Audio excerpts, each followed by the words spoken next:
BRICS friendship cities conclave 2026चं आयोजन मुंबईमध्ये होतं आहे. हे अतिशय आपल्या राज्यासाठी, मुंबईसाठी अभिमानाची बाब आहे आणि अनेक देशातले लोक यामध्ये पॉलिसी मेकर आहेत.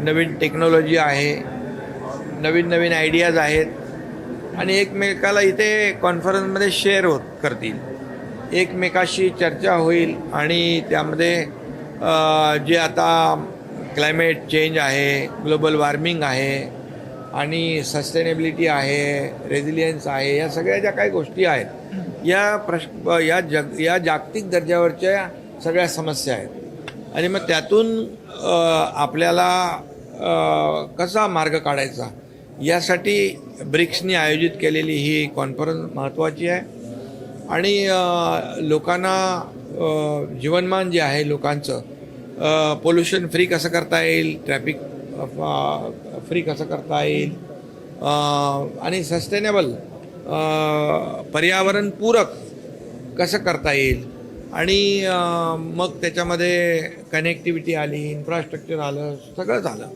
AI आलं, स्टार्टअप आलं आणि म्हणून हे प्रश्न जे आहेत हे आता मोठ्या प्रमाणावर अर्बनायझेशन मोठ्या प्रमाणावर होत आहे आणि म्हणून या सगळ्यासाठी नियोजनबद्ध विकास करणं आवश्यक आहे आणि अशाच या कॉन्क्लेव्हच्या माध्यमातून एक दुसऱ्याच्या आयडिया शेअर होतील आणि त्याचा फायदा सगळ्यांना होईल.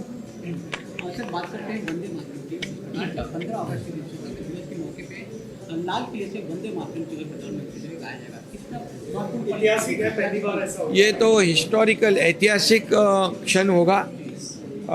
हमारे देश के आदरणीय यशस्वी एवं लोकप्रिय प्रधानमंत्री इस बार लाल किले से वंदे मातरम कहेंगे. ये पूरे देशवासियों के लिए फ़ख्र और गर्व की बात है और इसका हम स्वागत करते हैं. ये देशभक्ति और राष्ट्रभक्ति एक ऊर्जा और प्रेरणा देने वाला एक ऐतिहासिक क्षण. लाल किल्ल्यावरती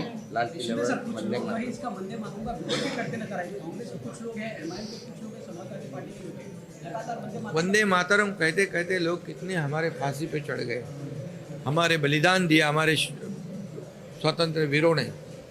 अभी ऐसे ही स्वातंत्र्य नहीं मिला है, इसलिए इसके लिए ये वंदे मातरम कहते कहते फांसी पे चढ़ गए हमारे स्वतंत्र वीर और इसलिए ये हमारे देश के लिए एक देशभक्ति, राष्ट्रभक्ति का एक और सभी लोगों को प्रेरणा और ऊर्जा देने वाली बात है. तो इसलिए किसी ने इसका विरोध नहीं करना चाहिए, सभी ने ये कहना चाहिए. लाल किल्ल्यावरून वंदे मातरम पहिल्यांदा देशाचे लोकप्रिय यशस्वी प्रधानमंत्री वंदे मातरम त्या ठिकाणी म्हणणार आहेत. हे ऐतिहासिक आहे आणि हे देशभक्ती, राष्ट्रभक्ती चेतवणारा हा क्षण असेल. मी स्वागत करतो. तमाम 140 कोटी जनता याचं स्वागत करेल. खऱ्या अर्थाने देशाला पुढं नेण्याचं काम, देशाला आर्थिक सत्ता बनवण्याचं काम आदरणीय प्रधानमंत्री नरेंद्र मोदीजी करतायत आणि राष्ट्रभक्ती जागृत या ठिकाणी या वंदे मातरम लाल किल्ल्यावर म्हणण्यामुळे अनेक युवक आणि सगळे नागरिक यामध्ये त्यांच्या मनामध्ये एक राष्ट्रभक्तीचा अंगार फुलेल आणि हे त्याचं मी स्वागत राज्यात स्वातंत्र्य दिनी पालकमंत्री पदाचा